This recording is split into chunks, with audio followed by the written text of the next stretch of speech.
শুনানি চলাকালীন মেজাজ হারালেন মামলাকারী, প্রধান বিচারপতির উদ্দেশ্যে গালাগালিও করলেন মামলাকারী। শুক্রবার সুপ্রিম কোর্টে সশরীরে উপস্থিত এক আবেদনকারীর করা একটা আপিলের শুনানি চলাকালীন অস্বাভাবিক দৃশ্যের সম্মুখীন হলেন প্রত্যেকে।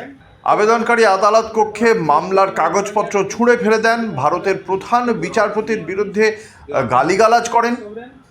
বিচারপতি কেভি বিশ্বনাথন এবং বিচারপতি আলোক আরাধ্যের সমন্বয়ে গঠিত একটি আদালতের যে বেঞ্চ, সেখানে এলাহাবাদ হাইকোর্ট কর্তৃক তার যে রিট পিটিশন খারিজের বিরুদ্ধে প্রবল প্রতাপ নামে এক মামলাকারী তিনি ব্যক্তিগতভাবে উপস্থিত হয়েছিলেন।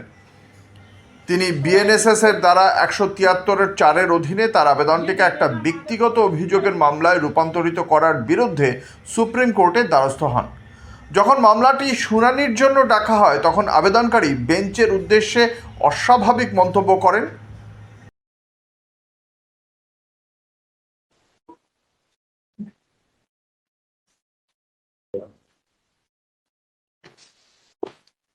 Are you the party in person? Yes. Prabal Pratap. Yes. Mr. Judicial Servant, I order you to order the registration of FIR against ACP Vikas Nagar Lucknow and You are Duplex ordering me. Technologies.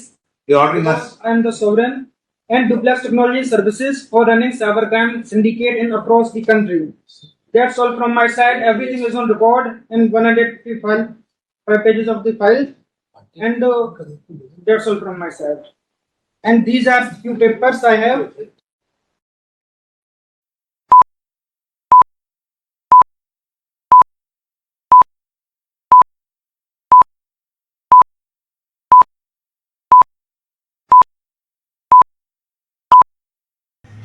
তিনি বলেন, মাননীয় বিচার বিভাগীয় কর্মকর্তা, আমি আপনাকে লখনউয়ের বিকাশ নগরের এসিপির বিরুদ্ধে এফআইআর দায়ের করার আদেশ দিচ্ছি। সেখানে শুনতে পাওয়া যায় যে বিচারপতি বিশ্বনাথন তাকে জিজ্ঞাসা করলেন যে আপনি আমাকে আদেশ দিচ্ছেন, আপনি আমাদের আদেশ দিচ্ছেন।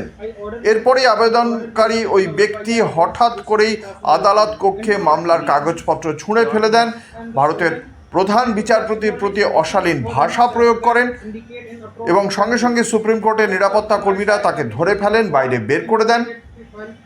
পুরো ঘটনা চলাকালীন বেঞ্চে শান্ত ছিল, ঘটনাটির বিষয়ে কোনো প্রতিক্রিয়া জানানো হয়নি। আদালত তার পরবর্তী মামলাগুলো নিয়ে অগ্রসর হয়।